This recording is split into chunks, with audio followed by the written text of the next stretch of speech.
Hello, good evening. From the News Hub here at Adesawe Kanda in Accra, I'm Stephen Enti with News at 10. Let's start with a look at the major news highlights of the day.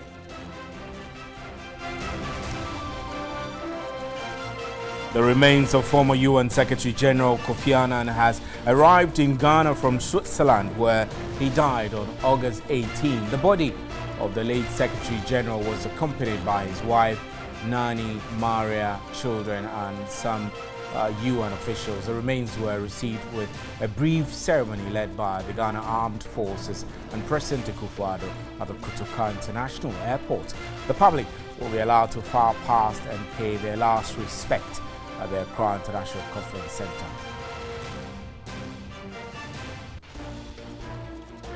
And senior high schools across the country are ready to admit the first batch of students under the double-track system. The Director General of the Ghana Education Service, Professor Kwesi Opuni Amankwa, who gave the assurance at the media briefing in Accra, said all the necessary educational tools and health services have been made available for the first semester to kickstart. And the Education Ministry intends to provide a specialized institution for the training of mathematics teachers for first and second cycle institutions. This, according to the Minister of Education, is part of a review of Ghana's educational curriculum to meet global standards and trends.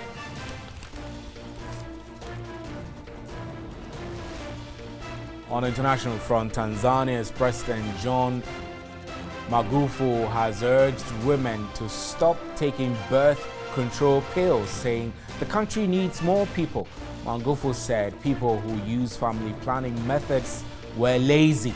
Tanzania has a population of around 53 million people, with 49% of them living on less than $2 a day. Tanzania's population is growing by more than 3% a year, among the highest rates in the world.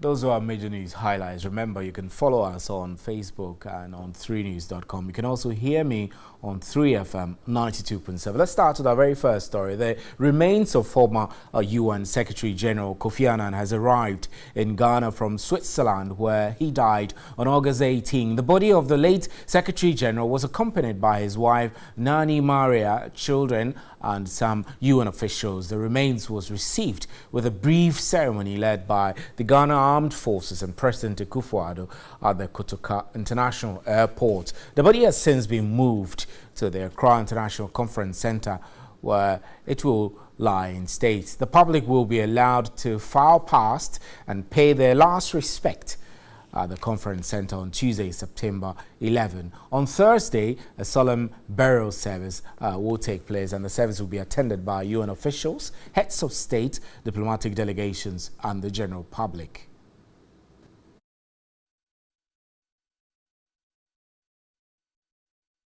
And the son of the UN Secretary General Kofi Annan, Kojo Adeyemo Annan, says the values his father lived for in ensuring world peace and unity should urge Ghanaians to foster greater unity. In an exclusive interview with Komla Kluche, he said his father's strive for perfection must be emulated.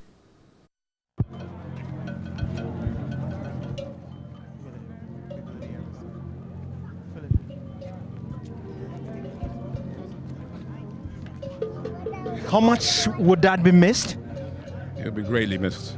Greatly missed. What's one thing that you can say about him that you think that Ghanaians must learn from him? He was a humanitarian, and he believed in unity. You think that this is one moment that Ghanaians should use to unite themselves from all lines, isn't it? Most definitely. All right. Thank you so much. Appreciate it. Thank you.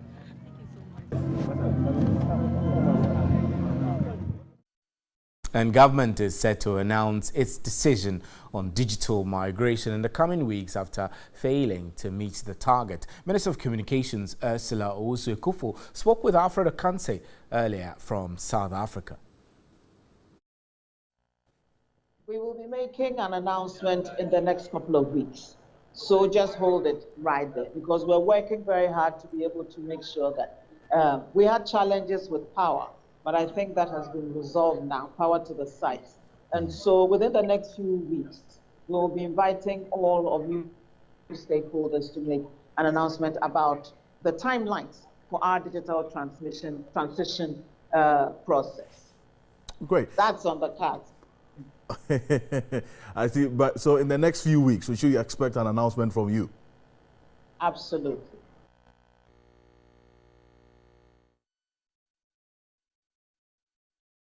The Ministry of Education says there is no need to provide academic material for incoming professional teachers before the licensure examinations. Head of Public Relations, Ecole Vincent Asafwa, was reacting to concerns of some aggrieved teachers who accused the ministry and the National Teaching Council of not providing materials for study. He spoke to our Labour correspondent, Daniel Opoku.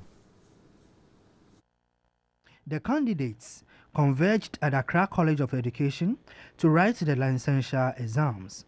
The exams, which were scheduled to start at 9 a.m., was postponed to 2 p.m. Some of them accused the National Teaching Council for being too laid back with information. They said we are not professionals, but I think they themselves are not professionals since the materials are not ready. If they are professionals by this time, even WAEC, they don't delay in their exams like this. They said the exams are supposed to start at 9. Now, 2 o'clock, 5 solid hours. Some of us are working with private sectors. We ask permission for 1.5 hours. We'll go back, thinking that by 11 we should be done and then we'll get back to work. But we are here now. You can't make any move. We are just frustrated here. We are just frustrated. And I think they were telling us we need to be professionals. You who assumed yourself to be a professional body going to organize an exam for us to write, you are rather delaying us, causing confusion here and there. I think they need to be talked to. Others also raised concerns about the essential skills paper, which they said they had no academic materials to study. What's essential skills? What is it about? They say it talks about the educational core courses, but we don't know the exact content, or how the content will be, or how the format will be. We don't know. And we don't have any materials to read.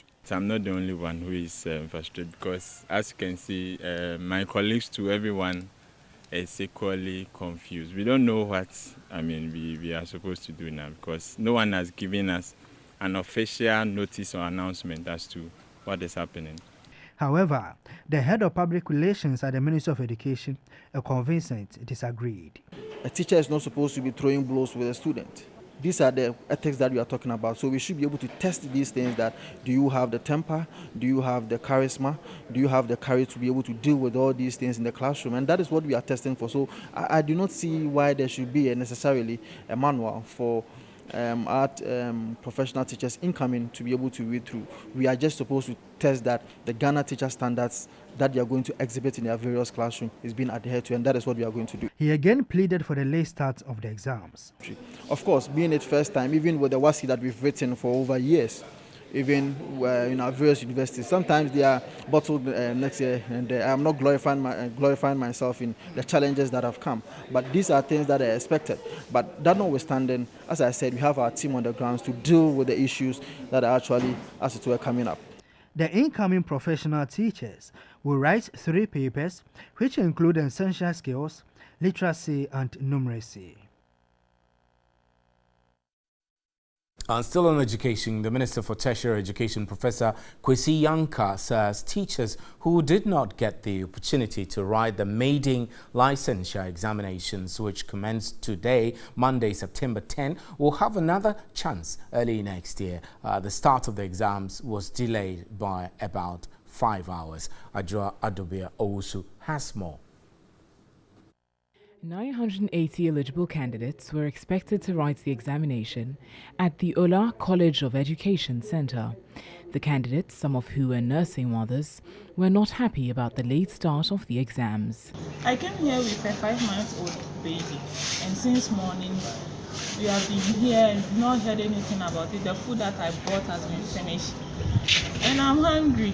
We don't know what to do. We have been frustrated a lot, and nobody has communicated anything about it. They've not told us anything.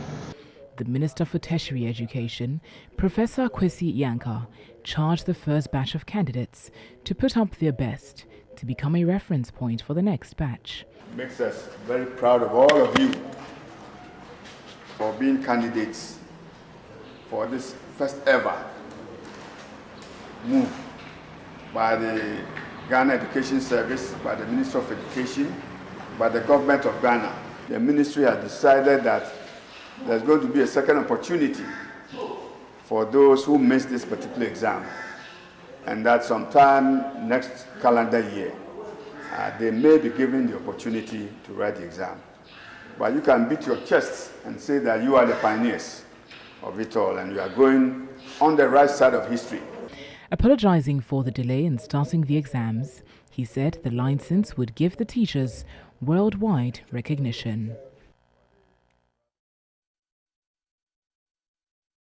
Let's get on to the telephone lines now and speak with Adokwe Ayikwe Awule, who is the Communications Director of the Coalition of Concerned Teachers, Ghana. Good evening, sir. Thank you. So you went round some of the exam centers today. What were your assessments?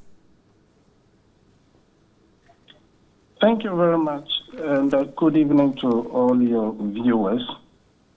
Yeah, I took the opportunity to go to the Accra College of Education as well as the Presbyterian Women Training College in a brief. Now, as it was indicated earlier, the whole thing was supposed to start at 9 a.m., but at the Accra College of Education, it started at 3:26 p.m. And there were some few challenges too that we observed, but we saw that the National Teaching Council tried as much as possible to ensure that those problems are solved. We have people who have really registered online, but their names did not appear on the notice that was pasted there. So they have to consider them to write the examination. So those people actually wrote the examination. We have others who have also paid, but they were finding it difficult to register online. So I think some of them also went through the manual registration, and then they did it. So overall, would you say you were impressed or disappointed with the day one, and whether you have fears or concerns that these challenges might repeat themselves tomorrow and the subsequent days you will be writing the examinations? Okay, thank you. I think for today, I wouldn't blame the National Teaching Council, whatever is happening. Although we have a problem about the duration that we're giving to the candidates to even register. It was so short, but definitely they still went ahead to write this particular examination. And because it is the first day, we saw that these problems are emanating. But we expect that tomorrow it will move on smoothly, and it will start at exactly 9 a.m. as it has been there. Right. So did you write the examinations yourself? Hello, sir.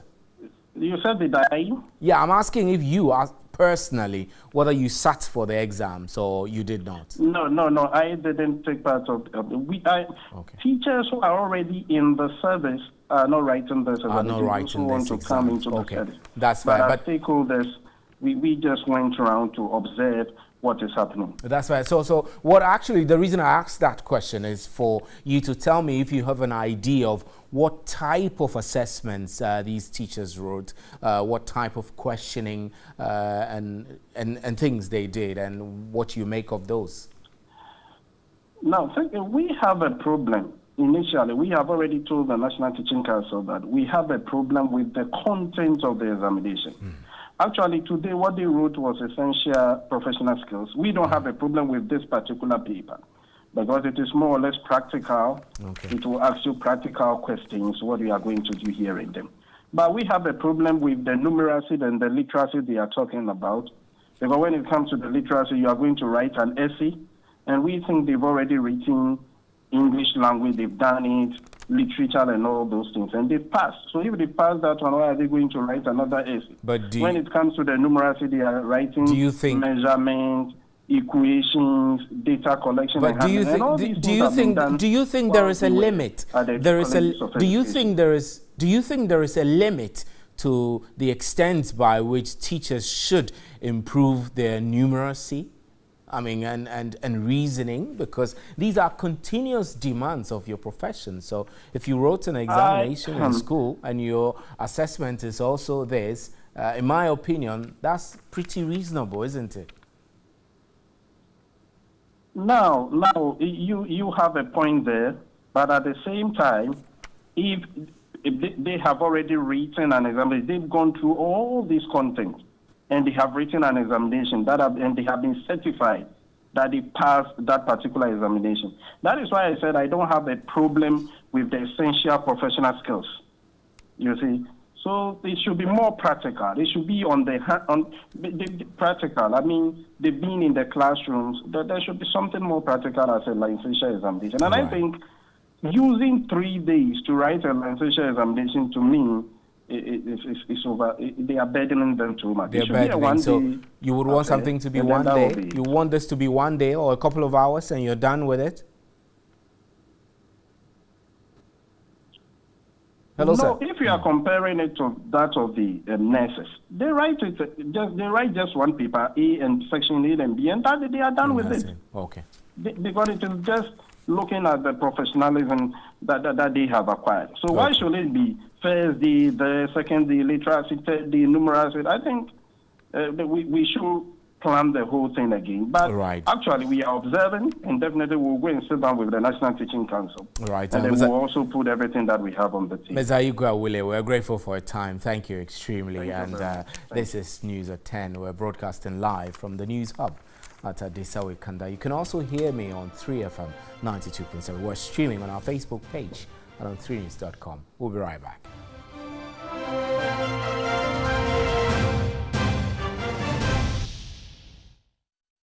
Welcome back. Now, pupils at the Ajiringano Basic School at Adenta risks attending classes. Their school block has developed cracks, endangering their lives. Here's a report by Richard Bright Ado. More than 900 pupils of the Ajiringano Basic School have had to study in this school block for 7 years. From a distance, the uncompleted structure appears habitable. The children are currently on vacation, and in a few days from now, they'll be returning to school. It means that they would return to school knowing very well that this abandoned structure is weak. The beam is weak as well as the base. There are lots of cracks all over, from the beam up to the top. The staircase on both sides also appear weak. This structure, which was started in 2011 under the previous administration, was halted due to structural defects. When the technicians came, they found out that this project cannot be completed because the ground is very, very weak. The foundation, whatever, is weak.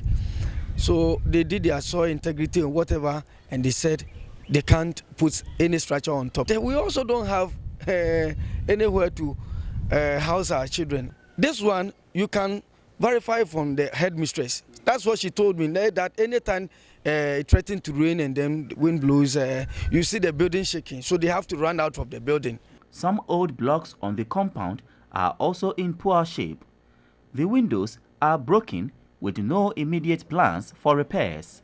The Municipal Assembly wants the whole building pulled down to pave way for a new one.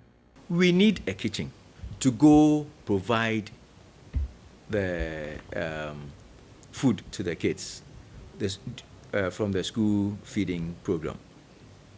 What would you do? Should I use the money in pulling down that old structure, or should I use the money to provide the kitchen for the kids? What would you do if you were in my shoes? That structure will be pulled down. Pupils will resume on Tuesday, September 11, but the risk of having to study in a room full of cracks should obviously be a concern to every parent. Richard Brightado, TV3, Accra. And I'm Stephen N.T. That's how we wrap up with News at 10. Thank you extremely for your time on behalf of the crew. Good night. There's more news at 3news.com.